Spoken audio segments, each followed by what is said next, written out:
Qo'shnilar yaxshimisizlar, yangi qo'shnimiz. Yaxshimisizlar? Sizlarning yangi qo'shnilarman. Erim bilan ajrashib, ozgina qiynalib qoldim. Ish topib bersanglar yaxshi bo'lardi. Voy, ajrashgan zotmaysizmi o'zim ishda. Assalomu alaykum, qo'shnilar yaxshimisizlar, tuzukmisizlar? Kakira so'zda bitta ayol kishi qidiryaptik. Oyligi ham normalniy, unaqa yomon emas. Qo'shnilar assalomu alaykum, hurmatlar, yaxshimisizlar? Charchab qolmayapsizlarmi? Bu ojiza sinimizga ancha yordam kerak bo'lib qopti. Nima xizmat bo'lsa ham biz tayyormiz. Hech qanaqa muammo bo'lmaydi. Men litiyam yutib shunday yozib yuborsin, endi nech pulli oylik bo'lsin, shularni gaplashib olamizda. Bir 20 millionlik oylik bo'lsa ham ishlayveramikin. Qo'shnilar assalomu alaykum, yaxshimisizlar?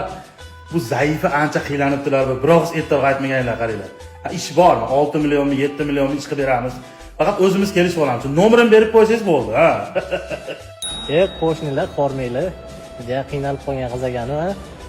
Ana bizda ish bor-da. Kakira Sergelida KAI degan avtosalon ochdik. O'zbekistonda ishlab chiqarishni yo'lga qo'ydik, xudo xolos. 7-8 million oylik qilib beramiz. Agar zo'r ishlasa, KAI setini ham sovg'a qo'yamiz, qo'shnilar. Chiqib bu gruppada ayollar yo'qmidi? Avvallar gruppasiga tashib bormaylar, qo'shnilar. Bunaqa g'amxo'r qo'shnilarim bor deb o'ylamadim. Yomonni ham g'amxo'r ekansizlar, Mahallani fondiga pul yig'amiz desa hech kim yozmaydi.